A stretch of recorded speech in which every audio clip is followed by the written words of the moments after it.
Telugu Desam party బరితెగించి దాడులు, అఘాయిత్యాలు, అమానుషాలు YSR Congress party cadre మీద ఇష్టారాజ్యంగా దాడులు చేయించి వ్యవస్థలను చేతిలో పెట్టుకొని ఎన్నికలు జరిగిన నేపథ్యంలో కొత్త ఆలోచనకు వచ్చేశారు. వైఎస్ఆర్ కాంగ్రెస్ పార్టీ అధికారంలోకి వచ్చేస్తుంది, ఏదో ఒక రకంగా గుడ్డగాల్చి నెత్తినేయాలా, పార్టీని గాని నాయకులు గాని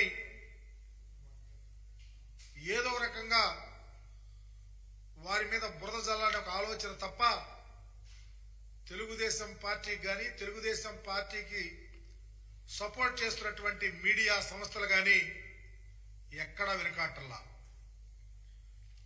ఇదిగో లక్షల ఎకరాల అసైన్మెంట్ భూములు కొట్టేసేందుకు కుట్ర అంట. నేను అడుగుతా ఉన్నా, సిగ్గట్టా లేదు ఈ పత్రిక యజమానికి అడుగుతా ఉన్నా. దేశంలో పర్టికులర్ గా కంబైన్డ్ రాష్ట్రంలో ఆంధ్రప్రదేశ్ రామోజీ ఫిల్మ్ సిటీకి సంబంధించి నీ ఫిల్మ్ సిటీలో దళితుల భూములు ఉన్నాయి, నువ్వు అప్పడంగా కొట్టేశావు. ఏ రోజన్నా నువ్వు ఈ పత్రికలో ఎందుకు రాయలేకపోయావు అడుగుతా ఉన్నా. జగన్మోహన్ రెడ్డి గారు అసైన్మెంట్ చట్టాన్ని తీసుకుంది ఆషామాషిగా తీసుకోవాలా. 2003కి ముందు 20 సంవత్సరాలకు ముందు ఏ దళితుడైతే భూమిని పండించుకుంటా ఉన్నాడో, వారి పేరు మీద ఉందో, దానికి ఒక ప్రత్యేకమైన చట్టం తెచ్చి ఒకవేళ ఎవరైనా మధ్యలో దానిని రాయించుకున్నా 20 సంవత్సరాలు అయిపోయిన తర్వాత అదే దళితుడకు దానిని అసైన్ చేసి వాళ్ళకు హక్కు కల్పించాడు. మీరు రాసిన వెర్రి రాతలకు ఎవరో వాళ్ళు చేయించుకున్నారు, వీళ్ళు చేయించుకున్నారు లేకపోతే అని చెప్పి రాస్తే అవి కాదు. 20 years కంప్లీట్ అవ్వాలా. మరలా ఏ దళితుడికైతే అసైన్ చేసిందో ఆ దళితుల పేరు మీద వస్తే వాళ్ళు అమ్ముకోవచ్చు, ఎవరైనా కొనుక్కోవచ్చు. ఏదో నాగార్జున ఇంకొకళ్ళో రాయించుకున్నారు చెప్తా ఉన్నారే, అవన్నీ అభూత కల్పనలు. మేము చెప్తా ఉన్నాం, ఎవరు రాయించుకున్నా చట్టానికి లోబడి రిజిస్ట్రేషన్ అవ్వాల్సిందే. మీకులాగా రాజధాని ప్రాంతంలో చంద్రబాబు నువ్వు నీ అంటుకో 4,000 కోట్ల రూపాయలు ఖరీదు చేసే దగ్గర 1,100 ఎకరాలు మీరు రాయించుకున్నారే. రాజధాని వస్తుంది, దళితులు మీ భూములు లాగేసుకుంటారని చెప్పి అప్పలంగా 5 లక్షలు రాయించారే. దానిని ప్రజలు మర్చిపోరు. దళితుల భూములు అప్పలంగా కొట్టేసింది చంద్రబాబు అంటుకో తప్ప ఈ రాష్ట్రంలో ఎవరు కాదు. ఒకవేళ ఇప్పుడు జగన్మోహన్ రెడ్డి గారు ఈ చట్టం తెచ్చినాక ఎవరన్నా రాయించుకున్నా ప్రొసీజర్లే ఎక్కడా డివేట్ అవ్వాల్సిన పని లేదు. 20 ఏళ్లు ఉండాలా, లబ్ధిదారుడు అమ్ముకుంటే ఎవరైనా కొనుక్కోవచ్చు. మీకులాగా తప్పుడు ఆలోచనలు, మీకులాగా దళితులను మోసం చేయటం, దళితుల మీద అవగాహనగా మాట్లాడటం, దళితుల్లో ఎవరైనా పుట్టాలనుకుంటారంటాం, దళితుల భూములు దండుకోవటం, భయపెట్టడం, బాపెట్టడం, మోసాలు చేయటం, కేసులు పెట్టడం, భయభ్రాంతులు చేయటం మీకు వెన్నతో పెట్టిన విద్య. మీ కళ్ళు ఏమైపోయినా అడుగుతా ఉన్నా. ఈ రాష్ట్రంలో దళితుల మీద దాడులు జరిగితే, అఘాయిత్యాలు జరిగితే, అమానుషాలు జరిగితే పేటెంట్ చంద్రబాబుకి, చంద్రబాబు తాబేదారులకి తప్ప ఎవ్వరికీ లేదు. ఒక్క జగన్మోహన్ రెడ్డి గారి కోసం ఏనాడైనా మీరు మాట్లాడే కనీస అర్హత లేదు. ఎందుకంటే దళితులు బాగుండాలన్నా, దళితులు ధైర్యంగా బ్రతకాలన్నా, గుండె మీద చేసుకుని ఉండాలన్నా, వాళ్ళతో నీకు ఇవ్వందేనని చెప్పేసి వాళ్ళు నా వాళ్ళని చెప్పి, నా ఎస్సీలు, నా ఎస్టీలు, నా బీసీలు, నా మైనారిటీలు అని చెప్పిన రాజకీయ ఉద్దండుడు ఈ దేశంలో జగన్మోహన్ రెడ్డి గారు. మీకులాగా దళితుల భూములు లాక్కుంటున్నారు ఎవ్వరు.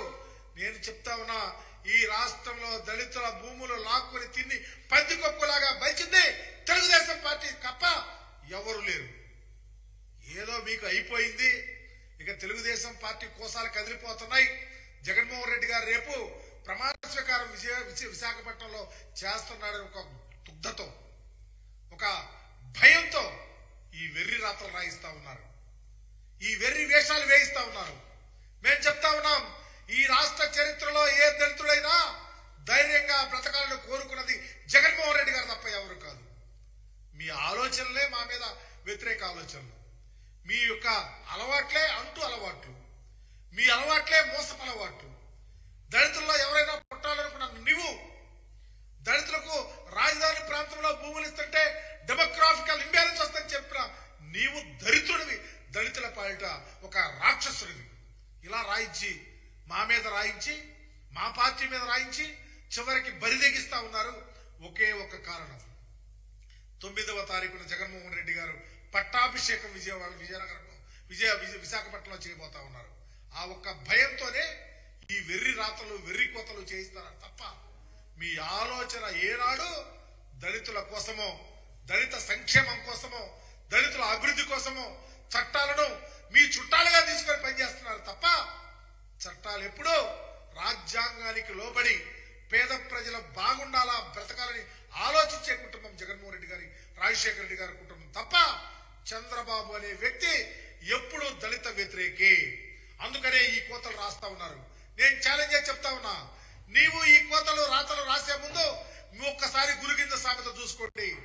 నువ్వు ఇక్కడ రామోజీ ఫిల్మ్ సిటీకి వెళ్ళు, రాజధాని ప్రాంతానికి రా, విశాఖపట్నం వెళ్ళు, ఎక్కడ వెళ్ళినా వెర్రి కోతలు వెర్రి వేషాలు మీరు తప్ప వైఎస్ఆర్ కాంగ్రెస్ పార్టీ ఎక్కడ చెయ్యనగాక చేయదని తెలియపరుస్తూ చంద్రబాబు నాయుడు తెలుసుకో, 4వ తారీఖున నీ యొక్క రథ చక్రాలు ఊడిపోతాయి, గమనించు. అనవసరమైనటువంటి గొడవలు ఈ రాష్ట్రంలో సృష్టించొద్దు. ఇప్పటికే చెబుతా ఉన్నాం, ప్రజాస్వామ్యంలో ఉన్నాం, చట్టాలను మనం బాధ్యతాయుతంగా స్వీకరించి ముందుకెళ్దాం. వైఎస్ఆర్ కాంగ్రెస్ పార్టీ అనేది కంకణ బద్దులుగా త్రికరణ శుద్ధితో ఆంధ్రప్రదేశ్ ప్రజల యొక్క గుండె చప్పుడులాగా ఉంటుంది. కానీ నీలాగా పేద ప్రజలకు ఒక వెర్రితరలు వేసే విధంగా పరిపాలన చేయాలన్న ఆలోచన ఏనాడు ఉండదని తెలియపరుస్తూ తప్పుడు రాతలు రాయొద్దని హితవు పలుకుతూ సెలవు తీసుకుంటాం.